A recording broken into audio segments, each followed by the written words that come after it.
Good evening, everyone, and welcome to the Gathering for Justice's ongoing series, We Keep Us Safe. My name is Luis Jonathan Hernandez, and I'm the National Director of Youth Campaigns and Leadership here at the Gathering for Justice and the moderator for tonight's program. Tonight's topic delved deeper into a subset of our fight to incarcerate prisons across New York and the nation, which also involves creating meaningful opportunities for release. This must include parole reform, especially for our elders. This month is also Older Americans Month, an annual event dating back to 1963 when President John F. Kennedy designated May as Senior Citizens Month. It was later renamed Older Americans Month, honoring our Americans and celebrating their contributions to our communities and our nation. And for our community, we say Elders Month. It is important that we honor our elders and intentionally pay tribute to the intergenerational foundation of our work. What's often forgotten in this month of celebration is the tens of thousands of older people who are locked up in prisons across the country. People who pose little to no risk to society and cost extraordinarily large amounts to keep locked up. Older Americans Month must absolutely center our elders who are most harmed, and that includes our elders in prison. The Gathering for Justice is now in our 15th year of movement and racial justice work. We were founded by the legendary Herb Belafonte in 2005 after he saw a story of a 5-year-old girl, Jaisha Scott, being arrested in her classroom, in her kindergarten classroom after what they called being unruly. To address the realities of criminalization of Black children, Mr. Belafonte brought together elders of the civil rights movement and youth from across the country to form a covenant to end child incarceration, dismantle the systemic system and our justice system. That's a model we use today to bring voices together, especially impacted voices, to build common agendas. And so tonight I'll be moderating a town hall, and I'm eager to introduce you all to our panelists, who are some of the most dedicated, intelligent, and powerful leaders in our fight to reform racially biased and ineffective parole systems. And so before I jump in, I just want to apologize for my background noise. Living in the city is super wild, and so could not anticipate that. But the first panelist is Erin Haney, who I'd love to introduce. Erin has worked at all levels of the criminal justice system from representing indigent clients from pre-trial to post-conviction to working as an investigator and then as a death penalty attorney. After working and being a practicing attorney for 10 years, Erin joined Cut 50 as their policy director and led successful efforts to pass landmark state and federal legislation. She currently serves as the National Policy Director for Reform Alliance, where she works on bipartisan coalitions and with directly impacted advocates to pass meaningful and effective legislation focused on reforming the supervision system. Next, I want to introduce Rodney Holcombe. He is a lawyer and journalist by training and committed to creating a more just and compassionate world for all people, particularly those subject to the criminal justice system. Originally from Houston, Texas, Rodney is a graduate of Howard University and the University of Pennsylvania Law. He's a member of the California State Bar, and Rodney is the State Director for Criminal Justice Reform at Forward.us, where he engages in state-level criminal justice policy in New York. In his role, Rodney advances legislation to decarcerate jails and prisons across New York, and this year that involves passing elder parole and fair and timely parole here in New York. Welcome, Rodney. I now want to introduce Laura Whitehorn. Laura served 14 years in federal prison. Released in 1999, she co-founded Releasing Aging People in Prison, or RAPP, in 2013. She also edited The War Before by the late Black Panther political prisoner and organizer Safaya Bakari, and is a member of the National Council for Incarcerated and Formerly Incarcerated Women and Girls. Welcome, Laura. Thank you for being with us. I also want to introduce Wesley Haye. Wesley Haye served with the 82nd Airborne Division and deployed to the Dominican Republic in May of 1966. He received the Armed Forces Expedition Medal, Combat Infantry Badge, and the National Defense Service Medal. He served 30 years in prison and is a returned citizen. In September of 2014, Wesley received his Peer Support Specialist certification. He's a volunteer member and mentor for Veterans Treatment Court, a board member of Central Coast Center for Independent Living, member of the Monterrey County Restorative Justice Commission, and the founder and owner of Wesley Haye Enterprise, LLC, with a focus on developing a gated community for all veterans. We're also joined by the incredible Nane Alejandrez, founder of the California Coalition of Barrios Unidos, in 1977, which began as a community-based peace movement in the violent streets of urban California. Incorporated as a nonprofit organization in 1993, Barrios Unidos established a mission to prevent and curtail violence amongst youth within the Santa Cruz County by providing them with life-enhancing alternatives. Over the past 5 decades, Nane Alejandrez has been recognized for his inspiring efforts and is a recipient of numerous awards, including the National Fellowship of Reconciliation Martin Luther King Jr. Award. Nane is also the mentor to our very own Carmen Perez. And so welcome, Nane. Always a pleasure to be in community with you. We also want to introduce Jose Hamza Saldana. He is the director of RAPP, Releasing Aging People in Prison campaign. He's a co-founder by a collective formerly incarcerated people.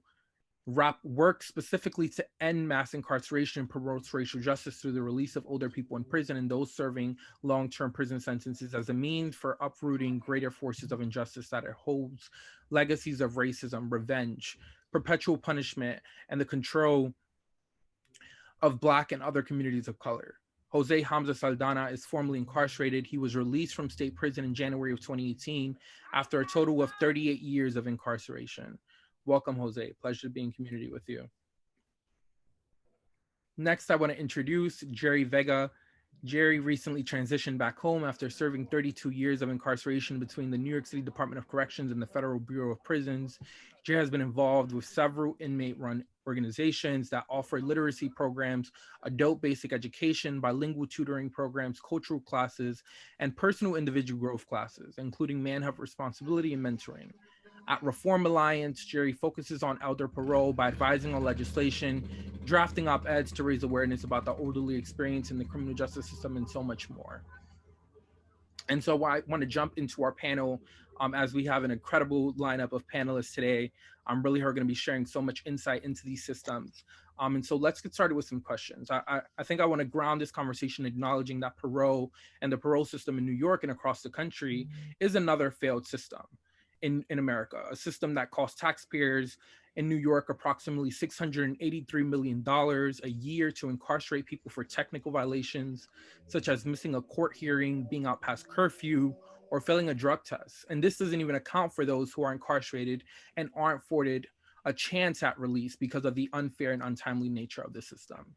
The work we do to transform the system into the alternative of incarceration that it should be doesn't start or end with the conversation we have today, because not only does the state's parole system waste hundreds of millions of taxpayer dollars for the sake of unnecessary punishment, it also routinely upends lives and families with no benefit to public safety or the well-being of justice-involved individuals. And so, nonetheless, we know that contextualizing our demands for policy change is how we win. And so I want to start with Laura.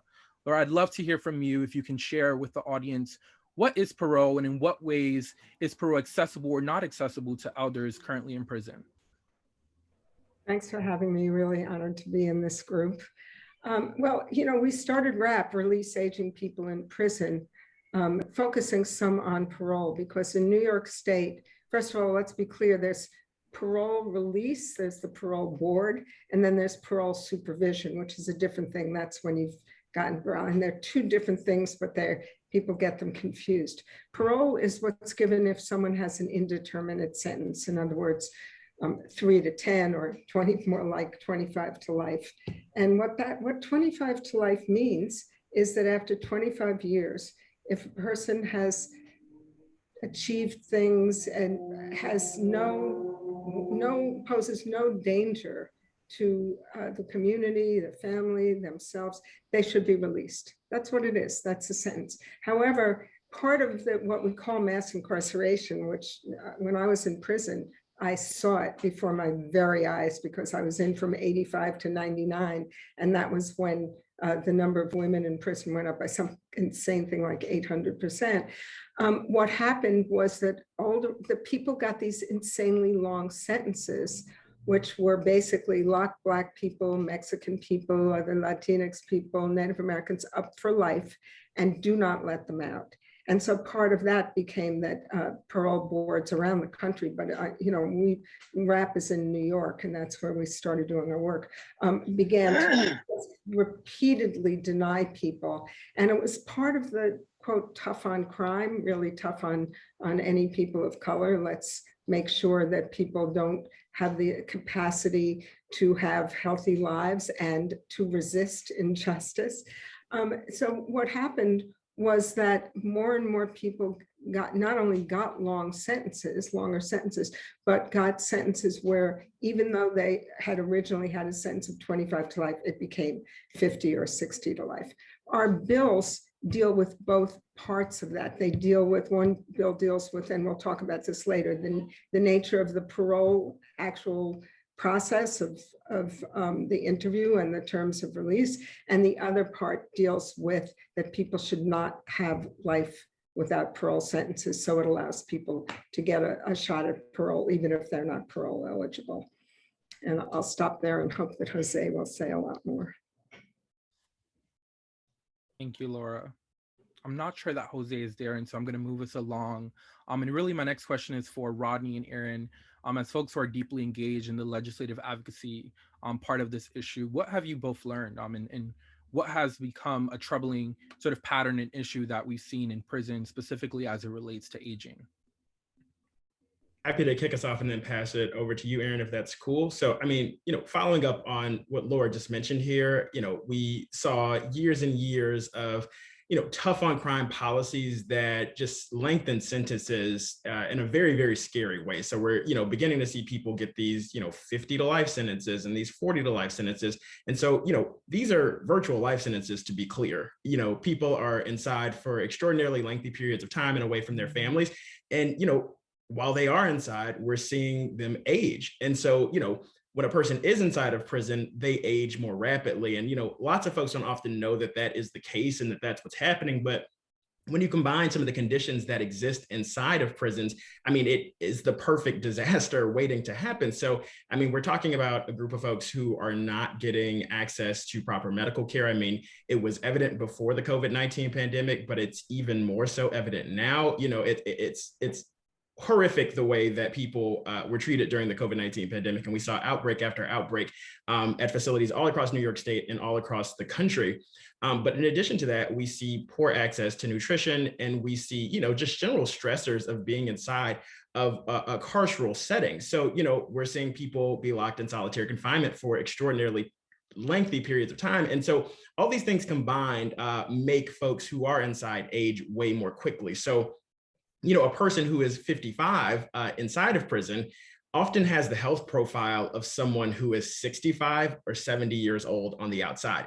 That is a huge difference. We're talking 10 to 15 years added to your life. And what the data is also showing us is that, for every year that a person spends in prison, they can, lose a year to two of their lives because of those stressors, because of the poor access to health, and because of the poor nutrition. So this is a problem that, is already bad. We're talking about the prison system's already bad, but now we're putting people in for extraordinarily lengthy periods of time and then not allowing them to access parole, in any meaningful way. We're just seeing time and again, people are being denied parole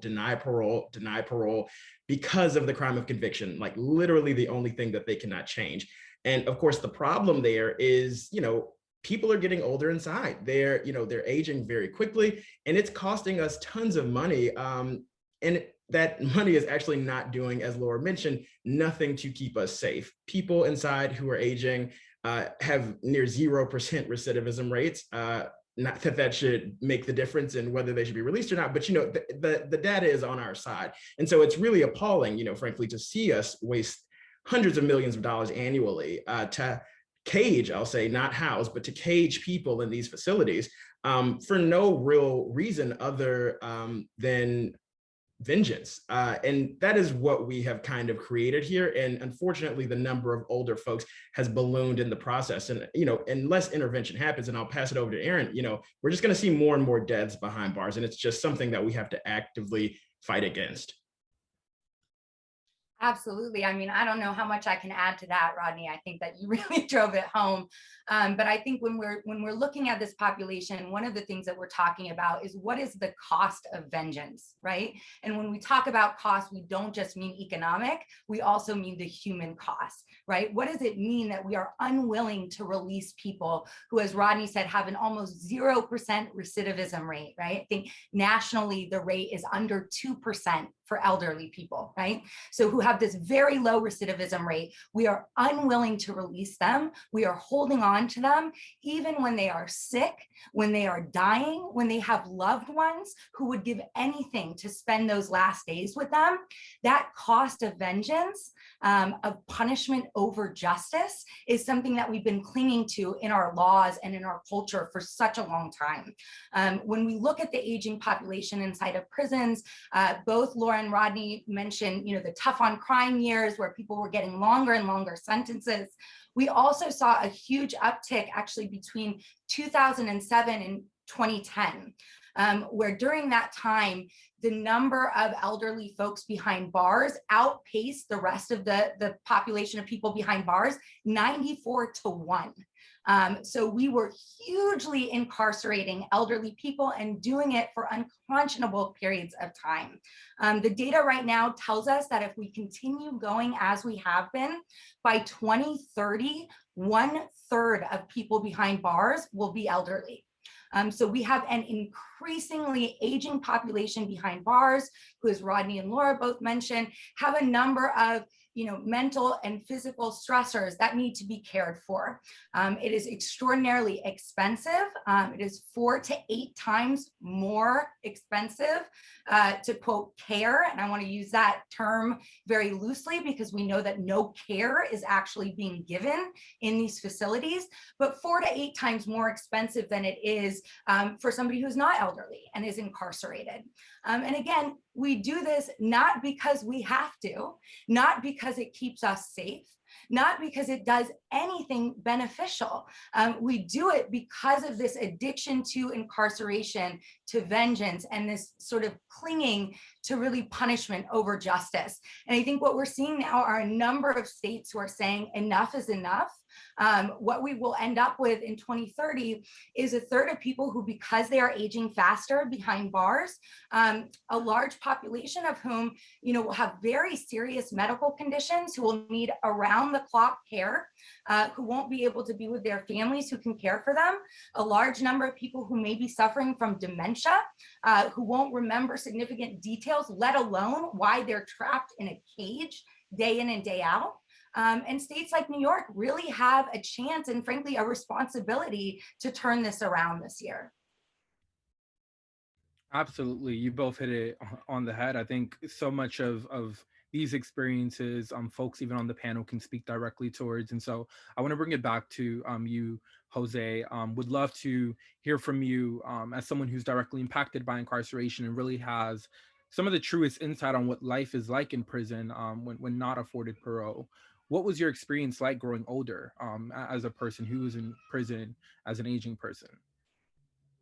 My experience reflects the experience of just about everyone in prison. Longer prison sentences is going to guarantee that we're going to all get old in prison. And that's the design of prison. Prisons are designed to dehumanate, degrade, humiliate, to strip you of everything, to take away everything you care about, to destroy relationships, the most sacred relationships, family relationships, community relationships. The ultimate design of prisons is to marginalize communities of color. And this is what it's doing to perfection.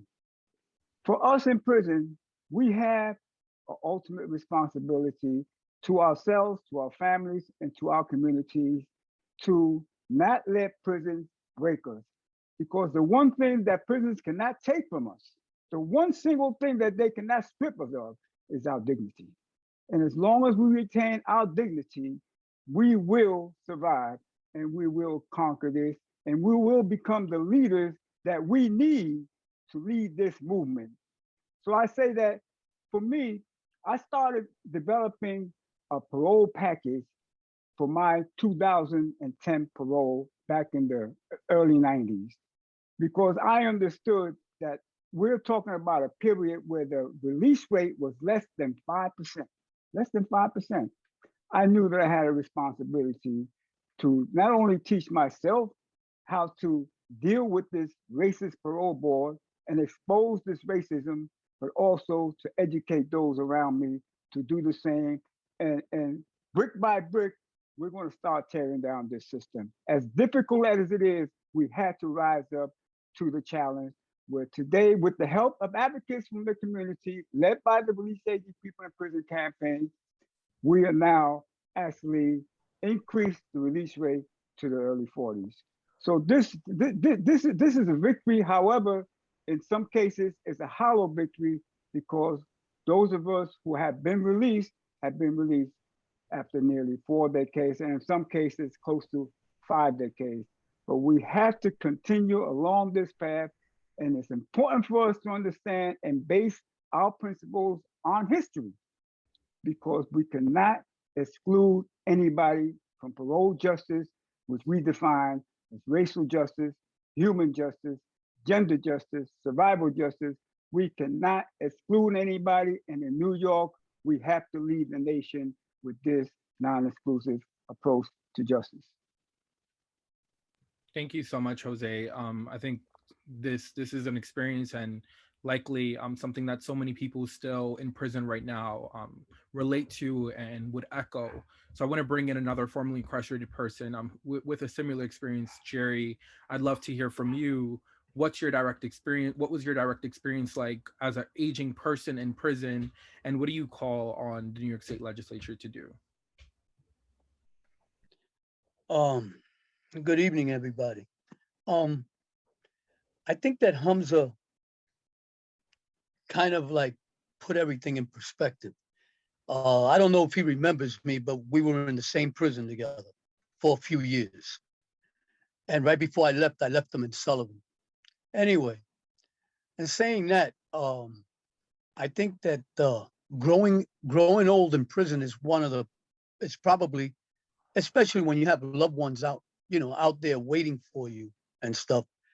I think it's one of the most saddest things that anyone would ever want to see. The problem with the public is that, unlike, the other people that are here, they just seem to just like turn their backs. They don't want to deal with that, and it's not so much, I think, the addiction to justice, I think we're way past that. I think this is more about money and jobs, and at the end of the day, politics. I mean, you vote for me and I'll put more police on the street. You vote for me and I'm going to get this law changed where I'm going to violate your civil rights, but I'm going to go in your house and protect you. It's really crazy. I mean, I was going to get involved right before I left the state system with an ad hoc group that we had called the Deuce Club, right? And it was about parole reform and how these guys kept getting, hit with 2 years for the nature of the crime, for the seriousness of the crime. You can't change that. All you could do is change your behavior, but they just kept hitting. And I know there's a bunch of guys that Hamza knows, that I know, that started out with 20 to life and wound up doing 36 years. They get 16 years worth of hits. People don't understand. They think that they do 20 years and they go home. 20 years just guarantees you that you see a parole board. That's it. And it's up to them if they want to let you go. The only thing is that they can only hit you up to 24 months, but they can keep hitting you and hitting you and hitting you, and I've seen a lot of guys die in prison. Growing old in prison is not pretty. I mean, especially when you start getting all these ailments. It's like, I don't know who said it. Was it you, Erin? You said, was it you, Rodney, that said that a person in prison grows older faster than, than someone on this. And that is so true. That is so true. They really don't take care of you. You have to fight tooth and nail to get some Tylenols. It doesn't make any sense. I've seen good men die in there for lack of medical care. There's one guy right now that I'm sure that Hamza's familiar with, that he's in the federal system right now. He did the same thing. He transferred over and whatever. He brought the federal parole 44 years. You know what they told him? Because I keep in contact with these guys, and They told him that they're going to recommend that he finishes whatever he has left. This guy's 70 years old. What do you want this guy to do? He's been in prison since 1976. It makes no sense. You know, you're just wasting the taxpayers' money. You understand? And you're not giving this guy the, for the lack of a better term, the dignity of going home and dying amongst his loved ones. Because the last people you want to see on your deathbed is the people that you love, you know, and not be behind some screen or some bars. But something has to be done, especially the ones that are coming home with transition. You don't know what I went through just to get, how would you say, a basic benefits. I've been through so much, and I can't leave this apartment. I'm sure that some of you know the conditions of them letting me out for, compassionate release. This apartment became my prison. They just transferred me from one prison. The only thing is that I have a view. Outside of that, the only time I can go out is to see a doctor. So hopefully, the attorney that that's been helping me, I thank God for him a bunch of times, man, because he doesn't really have to do this.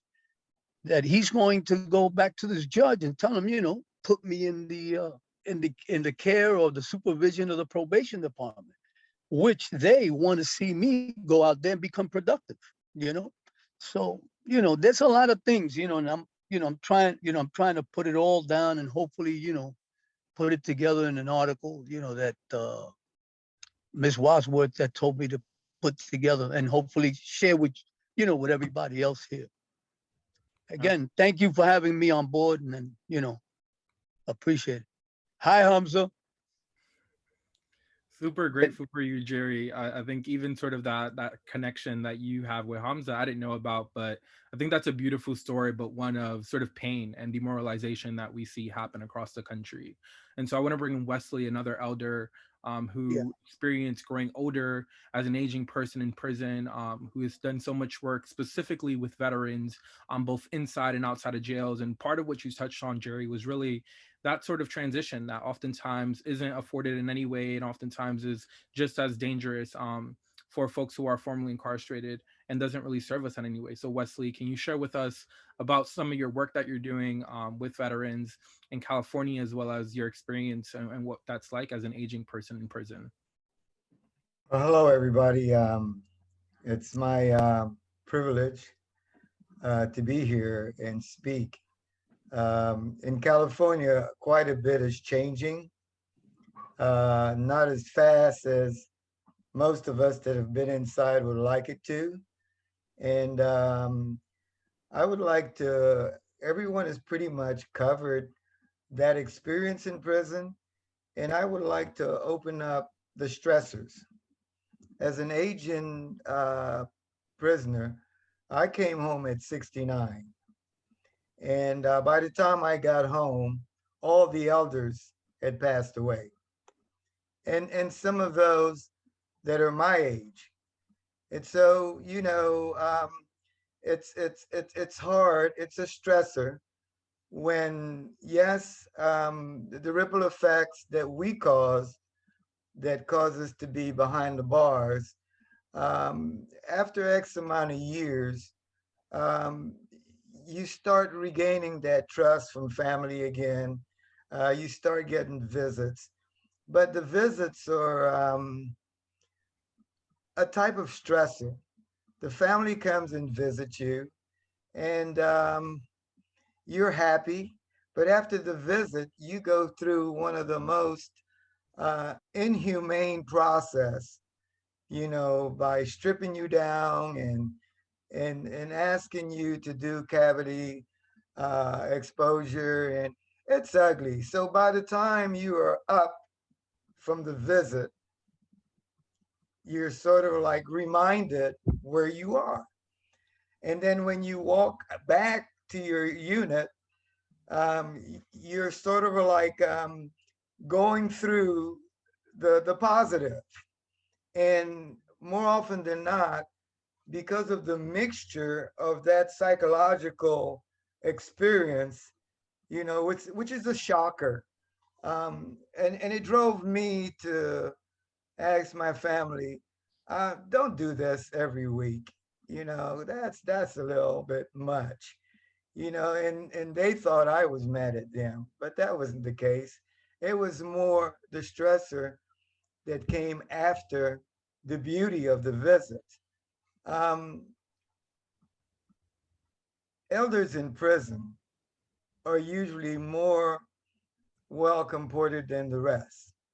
They're not really caught up in a lot of stuff. A lot of them are actually being positive roles, mentoring young men that in our thinking was like, hey, don't disturb the program and do your stupid moves and blah, blah, blah.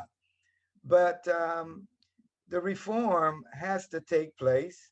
And thank God, California has an elderly program, parole program. I'm quite sure Rodney knows about it. It's Assembly Bill 1448. But even that, you know, you have to be 60 years of age.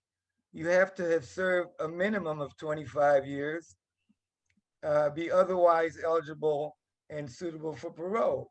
Now, it's really funny because, yes, after 25 years, you're eligible, but you're still going through the same process that Jose and Jerry talked about. You could be denied, you know, and I think it's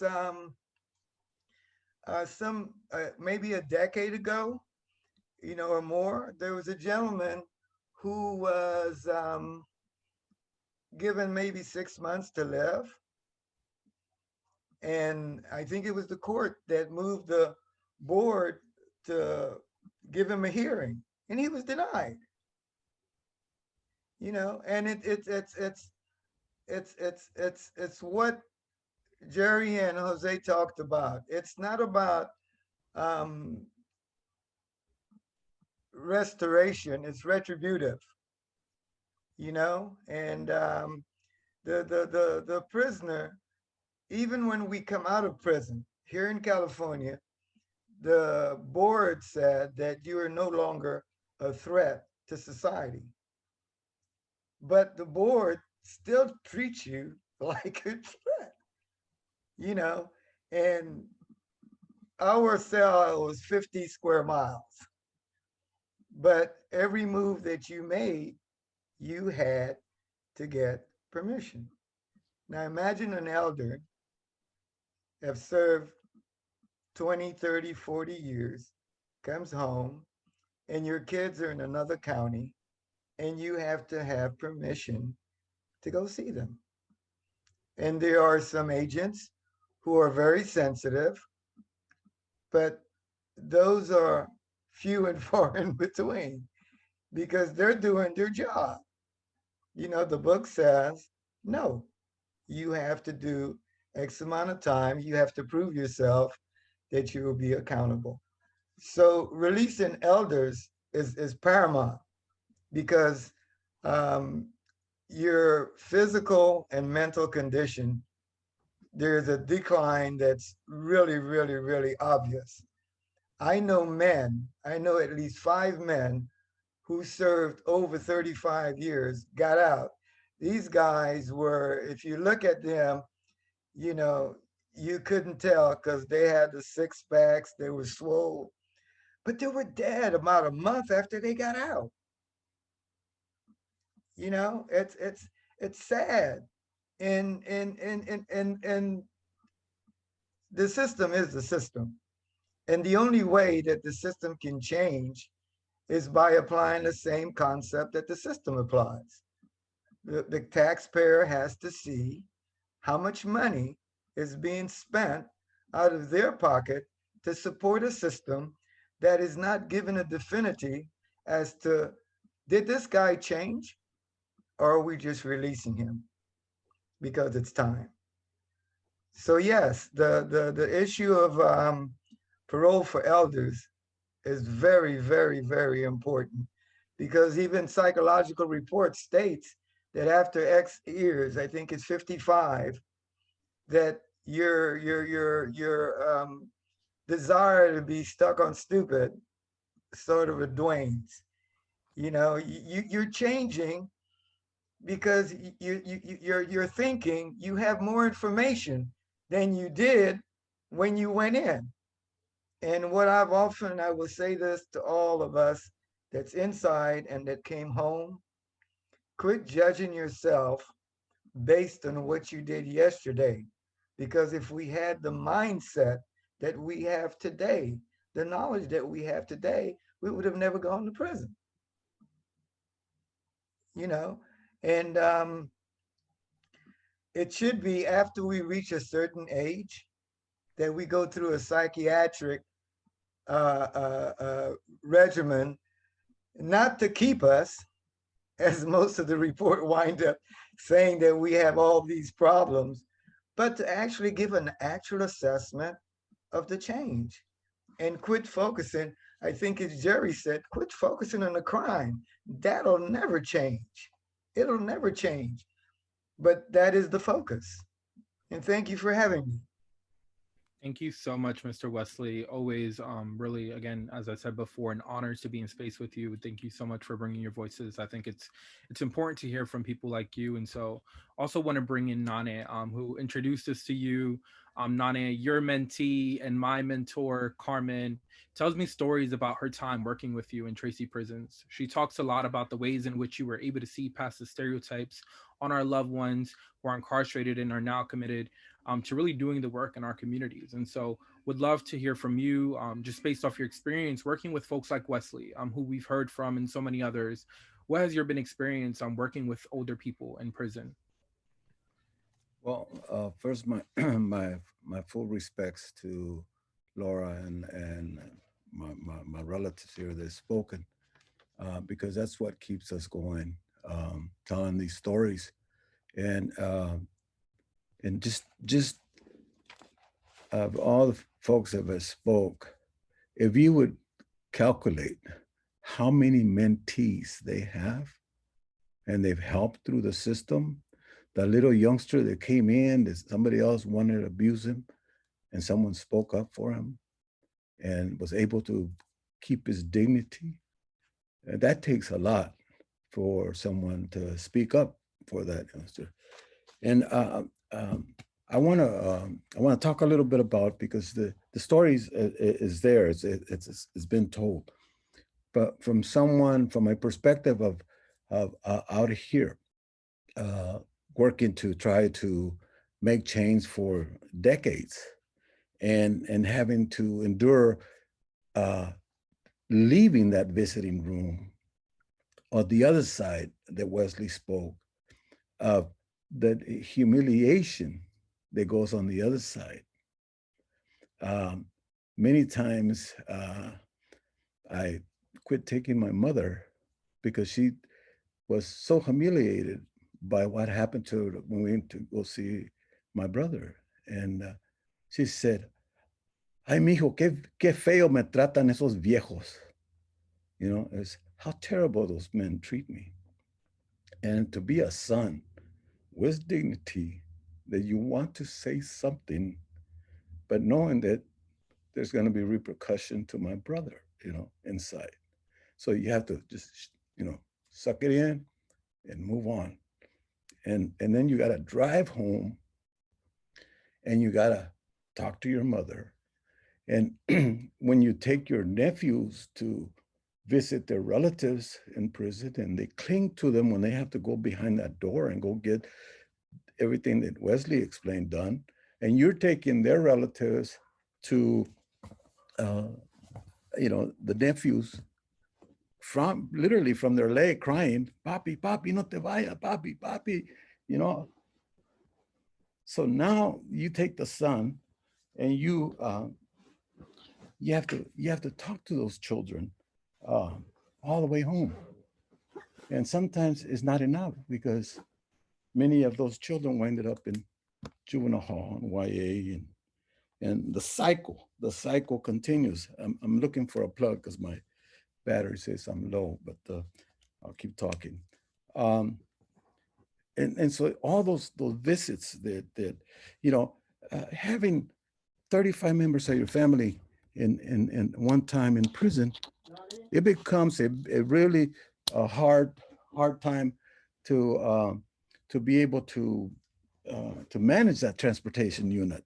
So I don't want to put a bad spin to it, but it takes a lot. But let me jump into something else, because our doors are open, and we're having this event, so people are coming, parole lifers are coming in. What Laura said about the parole system, it is a failure. And as a community organizer, here in our doorsteps, yesterday, a parole officer brought in a elderly transgender person that just did 30 years and dropped him off. He says, Nane said that you have housing, and dropped him. I said, we don't have housing. We help people to, well, see what you can do. If not, just let him out on the street. And he left. And this person is terrified, just got out of prison about 15 days ago, has gone through, shifted around because of who she is, and drops her off right there. And they say, well, what do we do? I said, wait a minute, well, let reentry, Sam, who's another lifer, and my sister Mary Lou, who does reentry, talk to her and see what we can do. In the meantime, it's 4 of us trying to figure out what we're going to do, because it's already late, and the fact that this guy should have helped that person, put her somewhere else, picked her up in San Jose, brought her here to Santa Cruz, and dropped her in our doorsteps. And we were able to figure out, we put her in a hotel right next door. Takes services, the county services today. Couldn't do it. Put her in there one more night. We're going to see what we can do.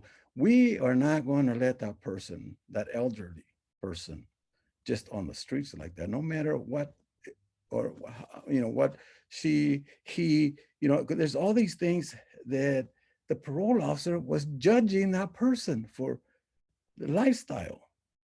And all of us said, we're not going to do that. We're not going to do it.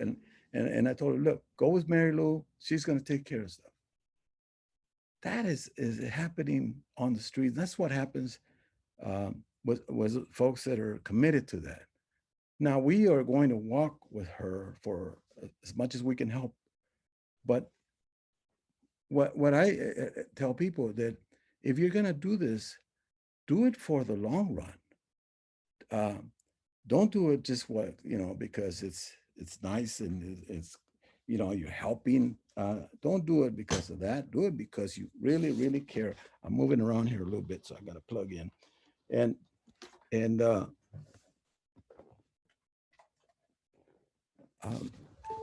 So what I'm saying is, all the stories that we're told, there's some of us that are committed to make sure that there is change. And because elderly, I'm going to be 72 years old. I'm an elderly guy here, and I'm trying to do the work of, several people here, but lifers, because I've worked for over 30 years with lifers, and I'd rather work with, I said it the other day, I'd rather work with lifers all day long than work with someone that's coming in and out, and hasn't hit themselves long enough and against the wall, because I don't have time. I'm an elder myself. I'm dedicated till the wheels fall off, but I don't have time. And we have to sometimes be selective to that. The other thing I want to say is my experience in hospice in Vacaville State Prison, where one of my dear, dear friends had to go and die because the system failed him, and he died of cancer after serving 30 years, And we do this work because of him, because he invited us in 30 years ago. What I saw in hospice were old men that were just full of life for a few days, few months, but eventually all of them died. And it's sad. It's sad because you wish you could do something better. The best you could do is support their families, call their families for them, do whatever they ask, what you can do for them in the position they're in. And it was this, it took a friend of mine that played the flute, and we were playing flute music for some of the people dying. And we went to this, which was kind of like the youngest elder there, and his mother was visiting, and my friend played the flute for him, real close to him, because he could barely hear. But then his mother says, he used to play flute. He was a great flute player. And when the flute was playing, you could see his eyes twinkle. And then he was gone. It's something that we have to bring in humanity that says these people should go home. These individuals should go home. They have served enough time. When is enough enough, And so to my relatives that have survived, that we have to find, and that's why it's so important that you young people stay in this for the long distance, because there's many young ones that are going to be old in prison. We're going to close some, but we're not going to close all of them. And that's reality.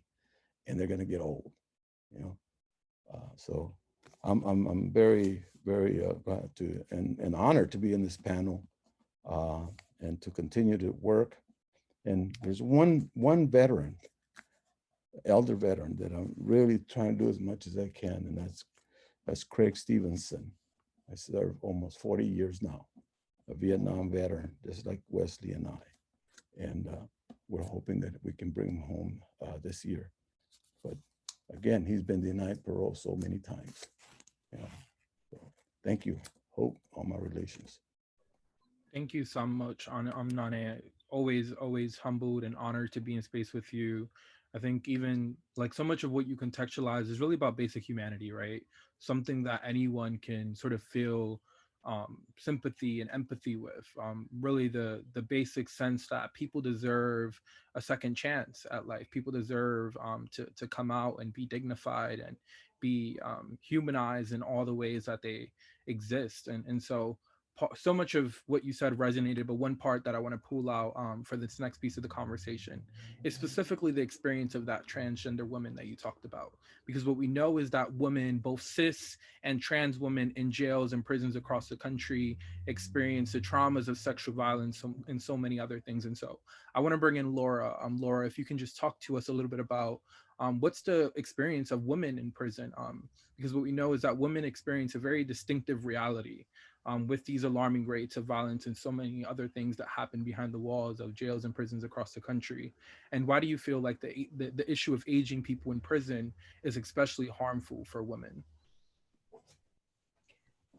Well, first of all, picture the strip searches that Wesley talked about, which we went through after, and picture that happening to your grandmother.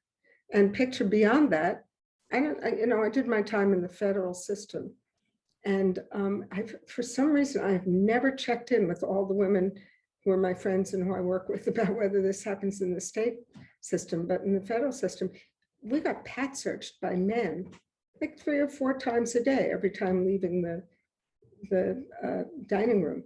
And as a lesbian, that was particularly galling to me, because some of the guards who were racist and homophobic and sexist and horrible knew I was a lesbian, and I and the other lesbians, known lesbians on the compound, would get a really abusive pat searches.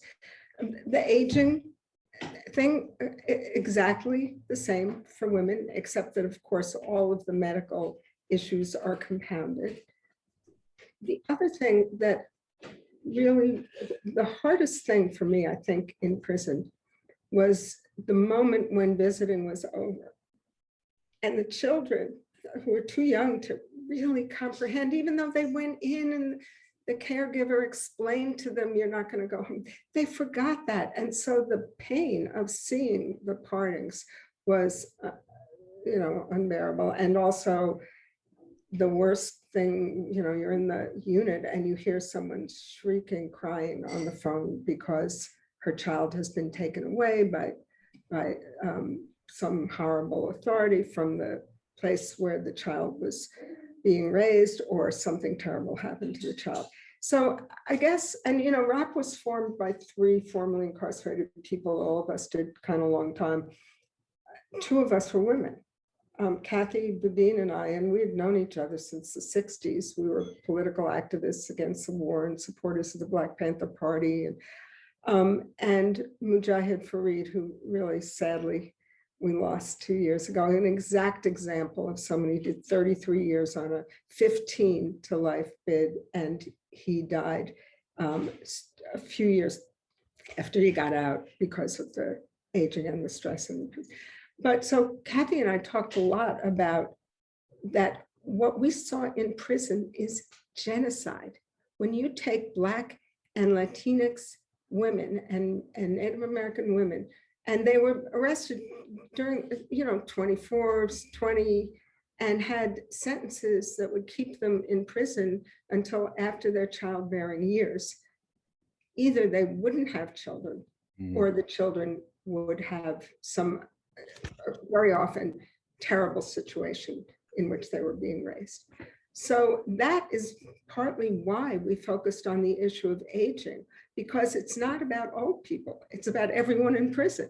Because the young people who go in, if they have these long sentences, are going to be the 70-year-olds or the 76-year-olds like me, and so that's why we grasped this issue, because all over the country, people were saying, oh, look at the number of elders, as if it were a shock.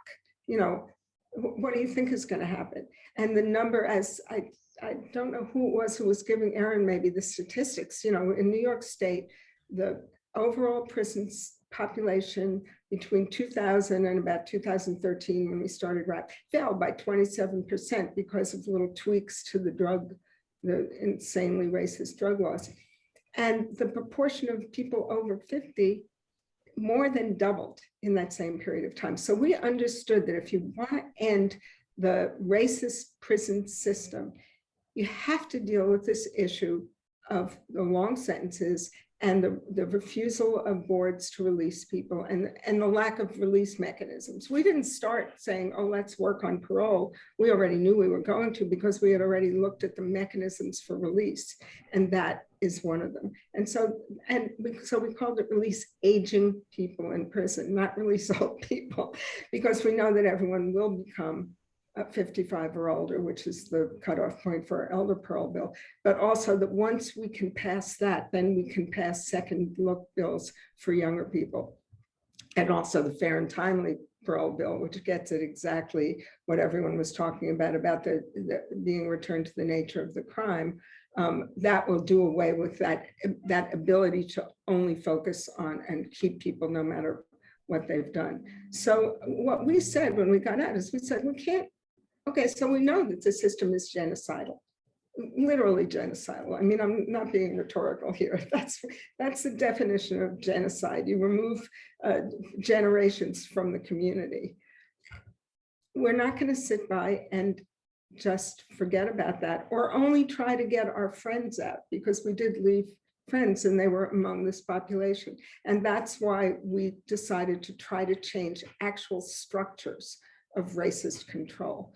And for women, I think that part of the issue is, I saw this after I got off parole. I went and visited some of my dear friends who were then incarcerated in New York State. And luckily we've been able to get some of them out, so they're not there anymore.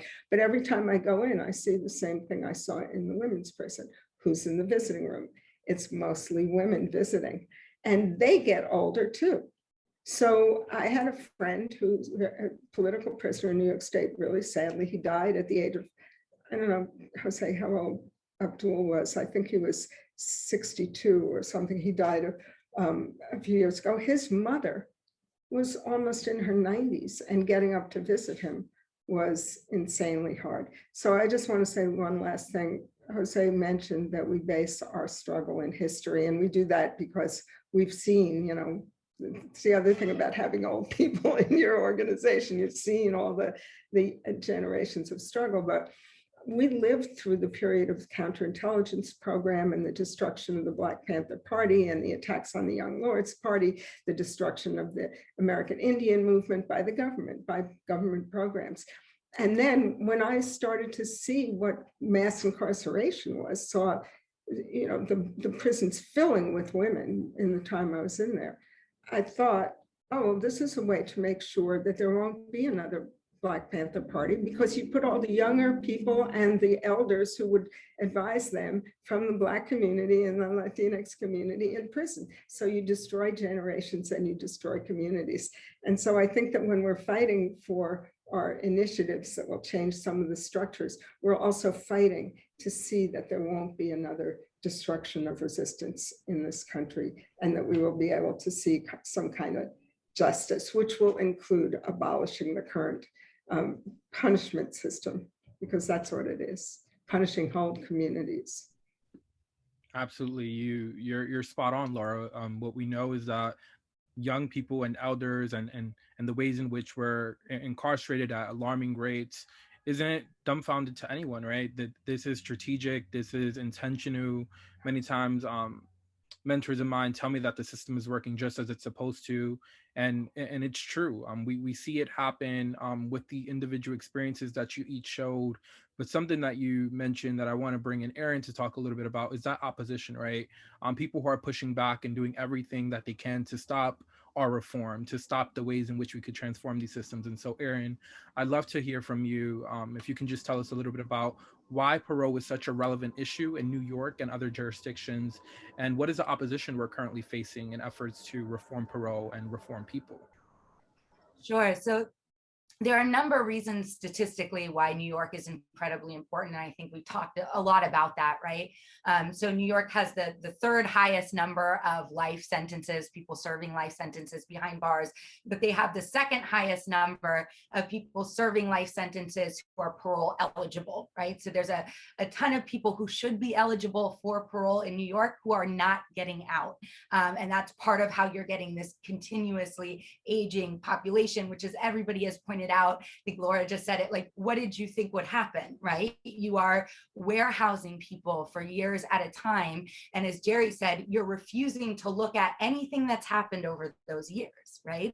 And so it's as if you're stuck in time at the time of the commitment offense.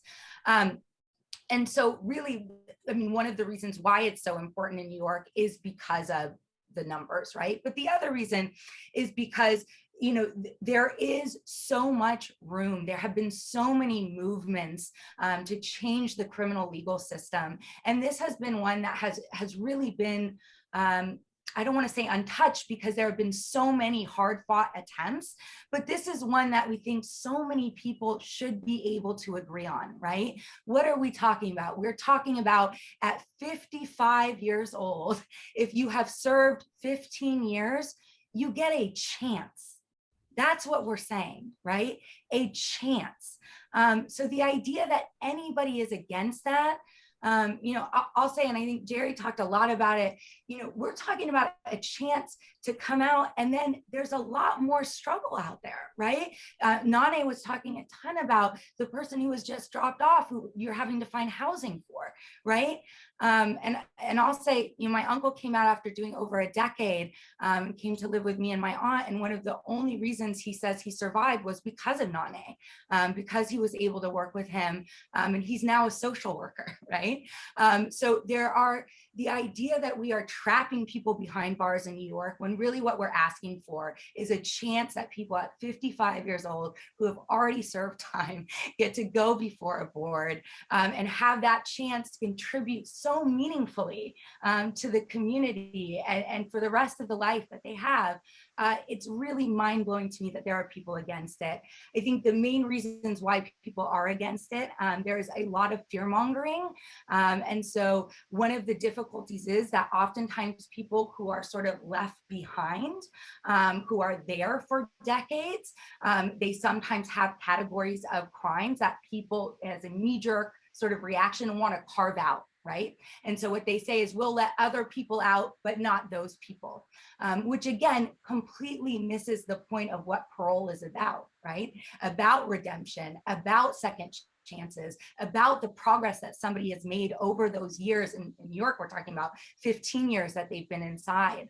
And I just want to say the other thing that I think is really important about New York and about the bills that are up is that because we're just talking about a chance, really the elder parole and the fair and timely both go together and are incredibly important, right? It's not enough to just give somebody a chance at the age of 55 when they've served 15 years. It has to be a meaningful chance. It has to be a fair chance. If you look at Virginia, for example, Virginia has elder parole and they have it, you know, at certain times at 60 years. If you have served 13 years, you go before the parole board. At 65 years, if you serve 5 years, you go before the parole board. But last year they had 505 people who were considered for elder parole. Less than 3% got it. Precisely for the reasons that everybody here who has survived the reality of what's happening behind bars has explained, right? Which is they are looking at one moment in time. You are being defined by that one worst moment that you have, as Jerry said, no way to change. It's the one thing that all of the work that you do, it's never going to change that. So really making sure that we have both the chance for people who are aging for all of the reasons that people have talked about, but also the fairness so that we're actually looking at redemption, looking at second chances. You know, that's what's at stake in New York. And that's why it's so incredibly important. Oof, that was like a sermon. So thank you so much, Erin. But I want to bring in Rodney. Rodney, who's also been in the forefront of pushing for the legislative change here in New York. Something that Erin said that resonated with me was really the fear mongering that's happening. We saw it happen with bail, and now we're seeing it happen with parole. And so, what are some of the things that we're doing? And you're doing respectfully to push back against this, and what do we need to do to really push through fair and timely and elder parole this legislative session? Totally. I mean, what we do is we tell the truth. You know, they perpetuate these lies. They only use law enforcement sources. We saw this so much with bail reform, and ultimately saw some rollbacks. And, you know, unfortunately now we're seeing the jail population across New York increase. But, you know, that was all fueled by just false reporting, frankly. And it was done intentionally. This was done back in the 80s. It was done to, you know, to support stop and frisk. You know, you always get this fear mongering that comes attached to, frankly, anything that involves any sort of Black or brown liberation. You know, you're going to get the fear mongering. And that's, you know, what we're seeing time and again. And, you know, we're trying to build out our coalition to really push back against that and say, hey, these are lies, and we need to actually be moving in the direction of justice, the direction of evidence, the direction of science, and the direction of, you know, compassion. And so, you know, what we're doing now is, you know, bringing in partners who are representing political organizations, who represent survivor groups and victims' rights groups. I mean, there are folks who are now part of this parole justice campaign in New York who are part of the labor movement. We have folks who are in the LGBTQ movement and organizations representing elderly folks. I mean, we have a large swath of groups that are really throwing down at this point, over 300 in the state of New York at present.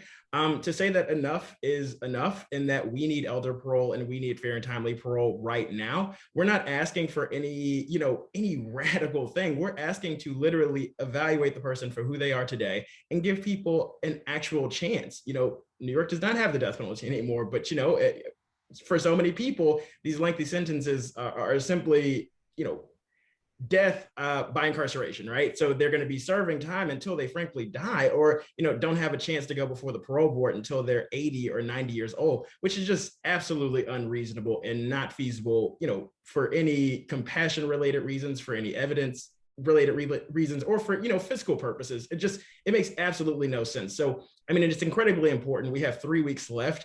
in New York to get these two bills across the line. And I think we have to do everything we can to make that happen. I mean, so many lives are on the line. We saw so many of our elders die behind bars and who now have, permanent illnesses or conditions because they contracted COVID while behind bars and did not get treatment. I mean, we saw that people weren't getting masked, and we just saw a bad situation turn worse. And so we have to really move these two bills if we want to save lives. And if we, purport to say that Black Lives Matter and that we should protect Black folks and love Black folks. And, if all these things are true, then that also means that we need to be advancing these reforms to undo the system that has largely harmed and frankly killed so many Black people over the past several decades.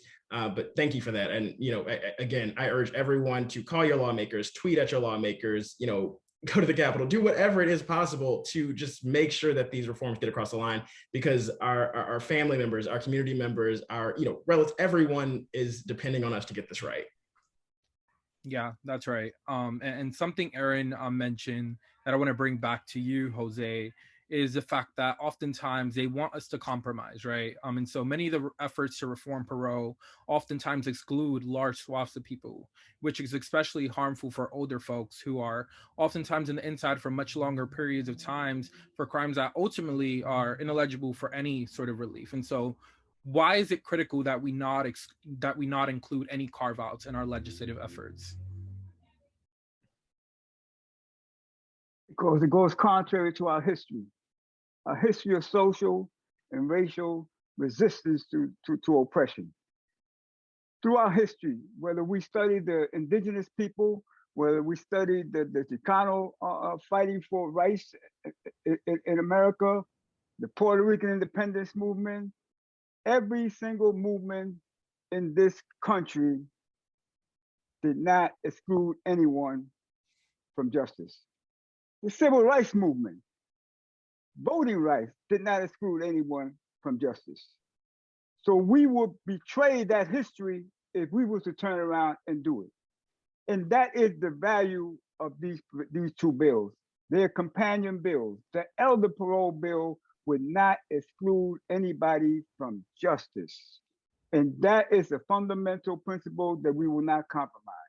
And another thing that we will not compromise, it will actually neutralize life without parole or virtual death sentences like 50 years to life, 75 years to life, neutralize these type of sentences. And that is critical because we challenge a fundamental pillar of mass incarceration, which is permanent punishment and perpetual punishment. We have to eliminate these type of sentences for us to advance toward the goals that we're trying to reach. We're not just trying to reform the system. Ultimately, we want to dismantle this entire racist system. But we have to have a starting point, a meaningful, concrete starting point, and that is with the Elder Parole Bill, which will not exclude anybody based on the crime of conviction or length of sentence, and the Fair and Timely Parole Bill, which also will not exclude anybody. Everybody appearing before the parole board will get a fair and meaningful hearing. And if there's a determination that the person is a risk to public safety, that must be a current risk. Current risk. It cannot be measured by the crime that was convicted years or decades ago.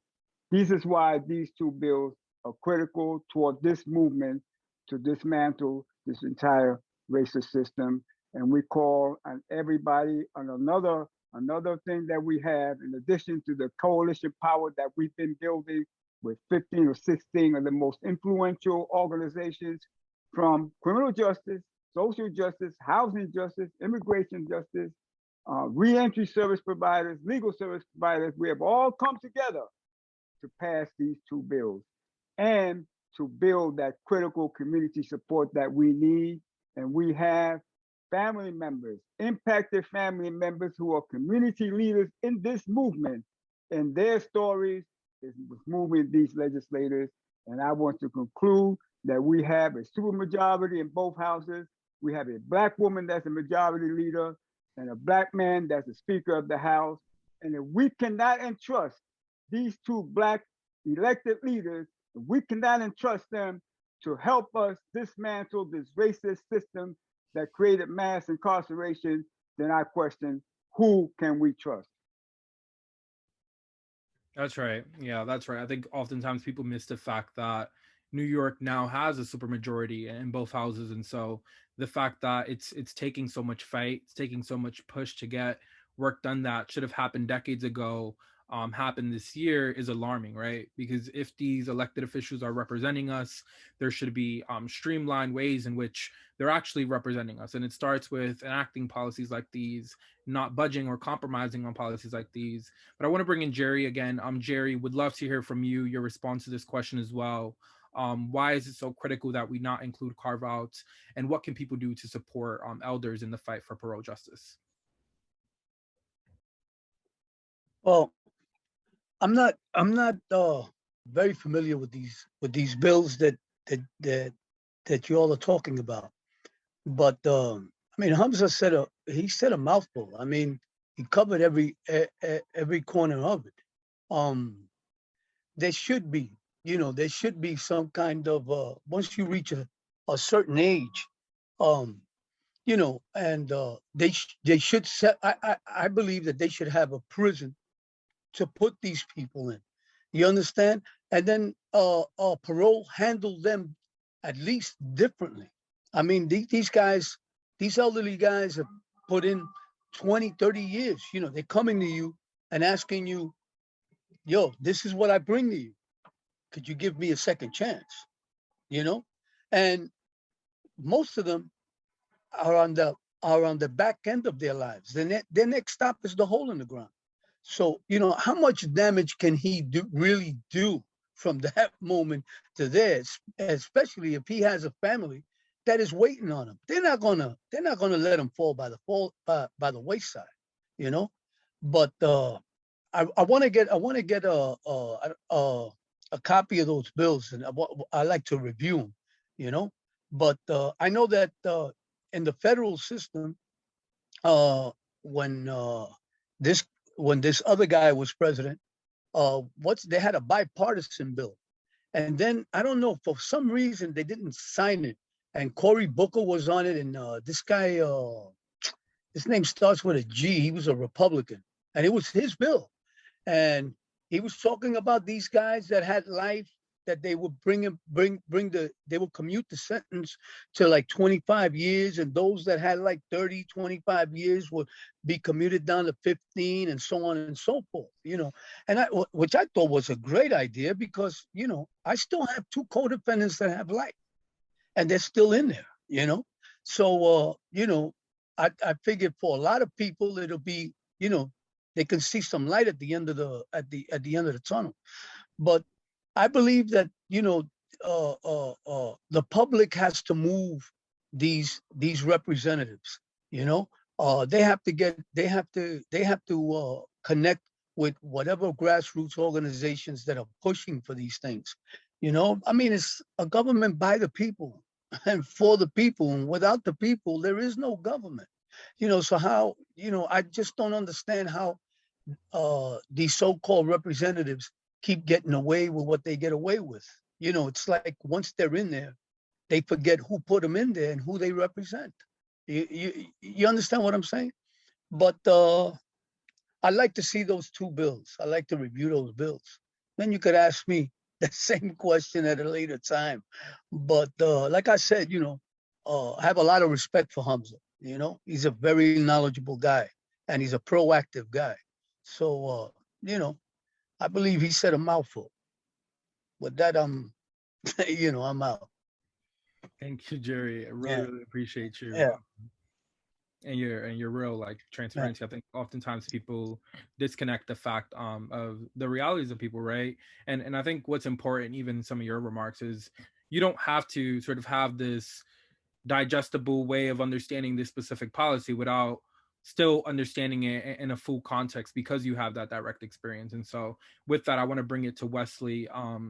Before we close out, I'd love to hear from you. In addition to creating ways and pathways to release people via parole, what are ways in which we can create systems of support to ensure that folks are getting the resources they need when released from prison to help really make sure that they're resourced and make sure that they can stay out? Well, I would use the veteran transitional center in Marina, California as an excellent example of what we can do. The majority of returned citizens are usually 55 and over that were veterans. And what we do there is they're providing a job, they're provided housing and constant caseworkers. And then once they complete that process, the VA pays 2/3 of their rent with a caseworker, and they're actually working, and a lot of them, because of the habituation of working in prison. When we first got in prison, we didn't like to work. But after a while, when you have to get up and go to work, getting up and going to work becomes a part of your ritual. So these guys come home and they were working for 8 cents and 11 cents an hour. And minimum wage is like a boon, and they come out and they work. They're supported. And this is the type of support we need for men and women who are not veterans. This type of support that the VA gives veterans getting out of prison is a model that can be used. There's housing. The first thing they do is they get your Social Security, they get you a package to hold you, they put you in a housing setting that is like a mansion from what you were in originally. And there's a time lane, which is 6 months. And by the end of 6 months, you have a job. You're given a voucher. You get your own place. The VA backs you. You pay 1/3 of your rent. And they're constantly encouraging you and giving you everything you need to come up. And that's a model. And that model can be transferred to the brothers and sisters that are coming out that are not veterans. And in actuality, they are veterans. And they do have PTSD, just like combat veterans, because there are so many stressors. You hear it when you're on the phone. The guy next to you is going off. His wife is complaining about the kids. The kids are tripping. Mom died. Dad is in the hospital. Cousin just got in an accident. This guy just got shot. These are all stressors. Not to even forget about the stresses within that environment. Jose said it. I'm one of those who had family support, and my military training for survival in combat was applied in prison. So that allowed me to, as opposed to stress on the pressure, I understood it. I was captive. But it did not stop me from studying and preparing myself and seeing myself go home, as opposed to just locking in. I ain't getting out of here. And to be honest, I thought I would have been out a lot sooner, but I got out at 69. But yeah, the reforms need to be. I mean, I don't care what state you're in. The focus is what you did when you were young. And if you're 21 and they're going to set a bar for 25, hey, you're ready to be a senior citizen. And as you pointed out, Rodney, you've aged. You've aged in appearance and you've aged in knowledge. Now you're looking at things. Now you're weighing. Now you're really thinking before you move. Because in prison, if you're not thinking before you move, you're going to fall by the wayside. Absolutely.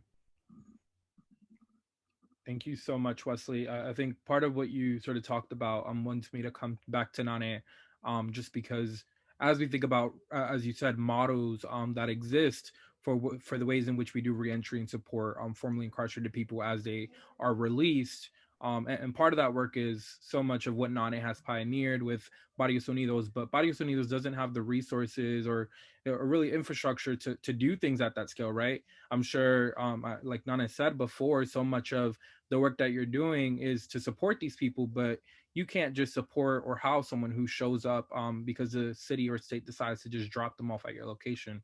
And so would love to hear from you, Nane. What are some of the resources that you think could help Barrios Unidos or other community-based organizations to provide reentry services for people who are being released from prisons? Well, I mean, the resources, the main ones is housing. How do you give that person that foundation first to settle down and you know, the transition house is one way, but people want to go to their families and like Jerry, you know, um, being in another cell, a little bit bigger, but being in another cell, can't go see his partners, can't go over here, can't go to the store, can't go to barbecues and stuff like that. You know, when you're out of here, what we try to do, and this is you know, starting off with family, because so many family members in prison. Um, when I said we had like 35 members in prison, trying to just deal with that family and all the children and the aunties and everybody, they're all those, most of those are all dead now. They're gone. I'm the elder in my family of the men. There's no more family. The younger ones are 50, 40, you know, 30s, a whole bunch of, you know, 15s and 16s and 17-year-olds old, and they're finding their way to prison because now their daddies or grandpas are not there. I think one of the things we have to look at it as grandfathers, you know, and the impact that grandfathers have, maybe not on their children, but now on their grandchildren. You know, so I try to focus on positive things that are around me, that's things that I can reach, because I can't reach those millions of dollars, you know. So I reach and what we have, what I learned on the streets and how to survive and stuff.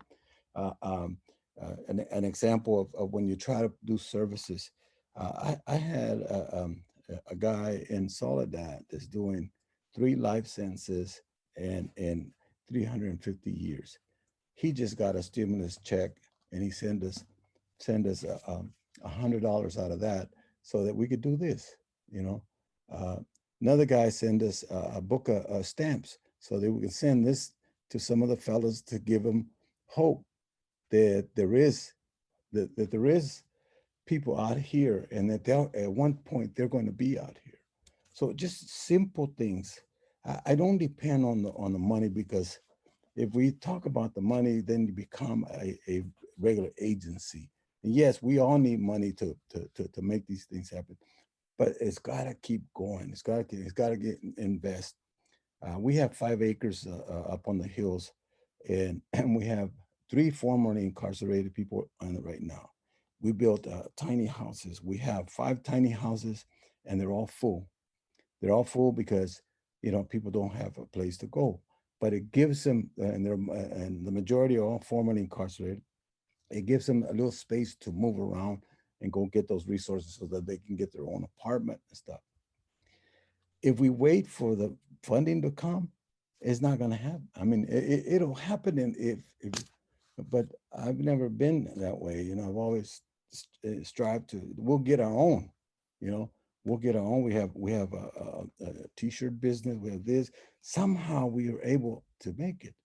And I think this is on faith and stuff. Sometimes when we're struggling to provide services to people, because we want to be there for the long distance with our relatives when they come home, not just you know, a few months and stuff. And sometimes I can't find it. My wife tells me, she says, hey, Nane, you know, it'll happen, man. What you know, it's like she reminds me that the creator somehow is going to be able to provide. And it never fails, never fails. that check comes or somebody drops by. This lady gave us, like $79,000. She had left to us because we had influenced somebody else, you know, just people that we've been able to do. Erin and her family, I mean, they're incredible folks, and they know where we're at. They know. But I think I just want to leave it with hope, because when I don't have the solutions, I don't know. Sometimes people think that oh, you've been around, all this. I don't, but I do know that when Saturday, over 60 lifers are going to show up for this. It'll probably have a lot more. I know we're going to have a lot more, but 60 have registered. They've done, over 25, 30, 40 years. And we're going to celebrate a lot of these folks have gone off parole early. A lot of them been doing incredible things like Wesley. I just came from Marina and Fort Ord. Wesley's thinking about doing over 100 houses. That's what these folks are doing, moving. And got another person coming in that's going to, introduce us to some other folks that helped him. So entre el barrio mismo, people come. And I would just say to everybody, just do what you can. Running this organization for more than 40 years has taken a toll, but at the same time, now we leave something for the next generation. We leave them with a whole block of real estate and 5 acres up in the mountains, and it's their turn to make something happen. It's como dice, yo me quiero ir a Cuba, I want to go, back to Nicaragua, but I'm gonna go with my brother Wesley to Panama, he can go there now. Wesley, ya vamos para Panama, it's like, so I want to do those things. So my brothers, Jerry, Jose, Wesley, and Laura, it's an honor. Hopefully that when I go visit to New York, that I'll be able to visit with you guys. And same here, aquí tienen casa. You guys have a home here, and come and hug the redwoods with me and stuff, So, gracias. Thank you, Jose, and everybody, Luis, Por supuesto, Nane. So much of what you said brings us back to like what we're here for, right? The understanding that we keep us safe. The work happens in our very own communities to drive out these changes. And so with that, I want to bring us to our closing question that I open up for all of you to chime in. And what can folks do to engage in the fight for reform, to reform parole? And really, if you all can just speak to what's happening in your respective jurisdictions, starting with New York and California and anywhere else where parole reform is happening or on the horizon. I could start out with New York. Anybody listening, if you're from New York, contact your legislator, your assembly person, your senator. Tell them you, your entire family, your community support the parole bill and the fair and timely parole bill, and demand that your legislator support elder parole and fair and timely parole. Contact Majority Leader Andrea Stewart Cousins' office and tell her that the same message, you, your family, and community supports elder parole and fair and timely parole, and do the same message to the Speaker of the House, Carl Hastie. They have to know that our communities who are impacted, tens and thousands of families have incarcerated loved ones, that we demand these type of fundamental changes to the system. And the only change that's available right now are these two bills. Thank you, Jose. Rodney, would you like to? I echo Jose by saying I'd follow the RAPP campaign account. I mean, there are a lot of events coming up over the next several weeks. I mean, we're going to be marching. I mean, so many things will be happening to just really ring the alarm for, why it's so critical that we get these bills across the line. But, you know, in addition to that, I want to plug a really cool tool that you could use to tweet, email, or call your lawmakers. You go to www.fwd.us/New York, and you can very easily plug in your information if you're in New York State to call your lawmakers and let them know that we need parole justice and we need it now. Thank you so much. That's right. Thank you, Rodney. Laura? You're on mute. There we go. Hit not mute, but it didn't do it. You can find all this information on a couple of websites. One is rappcampaign.com, RAPP campaign.com, and the other is parolejusticeny.com. And I wanted to say about these bills were created by formerly incarcerated people. Okay, these bills weren't written by, lawyers helped us, jailhouse lawyers like Fareed. So, you know, we keep us safe. We do, because this system, it's not a failing system. It's doing what it's supposed to, but it has failed us. It has failed communities. It has failed people. It's failed survivors. It's failed incarcerated people. It's failed it. And it hasn't, I mean, you know, we're one of the things we're pushing back on in New York right now, dealing with, is this, you know, hysteria about crimes, about shootings. There have been some really bad shootings in different communities. What does that tell us? That tells us that the prison system doesn't work. It doesn't tell us that we shouldn't change and transform the system. It tells us it shouldn't work. So please go to parolejusticeny.com. Join us on, we're going to have a big rally in March on June 5th, which you will see there. And we need everyone. And if you're part of this struggle, you will gain from it. Your heart will gain, your humanity will gain, your hope and your life will gain. Absolutely. Thank you so much. Erin? I think you're also on mute. Same thing, did the same thing Laura did. We're going to create a trend here. Yeah, I mean, absolutely make your voice heard. I think that until I got into the policy space, I had no idea how important that is. If you are sending emails, letters, calling your legislator, those things really do matter. They count those. Every single call, every email makes a difference. Following RAPP, following all of the organizations on here. I'm with Reform Alliance. Following and supporting these organizations, Nané at Barrios Unidos, making sure that we are supporting formerly incarcerated leaders who are really making a difference and leading the way. And as Laura said, who are writing these bills and getting them passed. So send letters, emails, calls, and support organizations. And please talk to your friends as well. Talk to as many people as you can to make sure that they're doing the same. And when you do it, as Rodney said, tell the truth, because there will be a lot of fear mongering and a lot of lies coming back. And the way that we combat that is by telling the truth. That's right. Thank you. Jerry?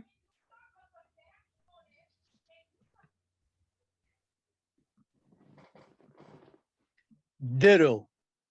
You know, I always say you gotta make these politicians do their job. If you know who your councilman is, who's the one that's representing you, call them, email them. You know, tell your friends about it. I think that the most fantastic invention that I've seen is that telephone, that smartphone. I mean, you have friends, you get in contact with people all over the world. It's an amazing tool. You can use that and just flood them. I mean, flood them. Make sure that they know that you know that you mean business. You know, we elected you for a reason. You represent us. Now do your job. This is what we want. You know, and with that, I mean, you know, what else can I say? You know? That's right. Thank you, Jerry. Wesley, you want to close this out? Yeah, I want to give a shout out to my family, los panameños, los colombianos, los costarricenses, todos los latinos que tienen gente en las prisiones. Tienen que ir ahí en la internet y tocarle en la parolejustice.ny.com.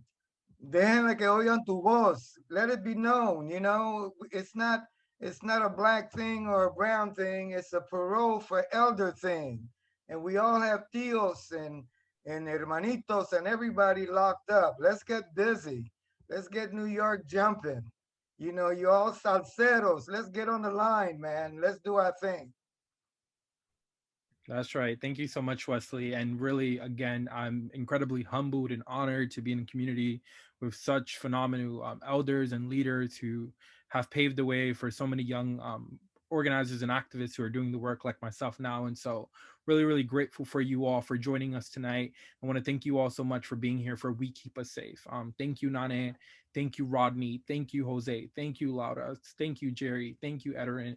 Thank you, Wesley, and thank everyone who has tuned in. And a special thank you to our presenting partners at Reform Alliance. Please follow all these incredible leaders who remain on the front lines of this work and this movement. To support the Parole Justice Campaign in New York, which lawmakers only have a few weeks left to pass, visit www.fwd.us/New York. And if you like what you heard tonight, please continue to follow us at NY Justice League and at Gather Number 4 Justice on Twitter and Instagram. We're excited to announce our upcoming Revolutionary Reels happening Monday, May 24th at 8 p.m. Eastern Time, which will be a conversation about the intersection of film and social justice with two of our Justice League NYC members, Brandy Webb and Ramina Mizza, plus the creator of Godfather of Harlem, Paul Eckstein. So tune in right here, wherever you're watching us on Monday at 8 p.m. Eastern Time, 5 p.m. Pacific Time. And to stay up to date with our work, you can text The Gathering to 44321. And finally, you can support our work by visiting our website, gatheringforjustice.org/donate. So thank you all so much for joining us tonight. And I hope you all have a great rest of your evening. Thank you. Thank you.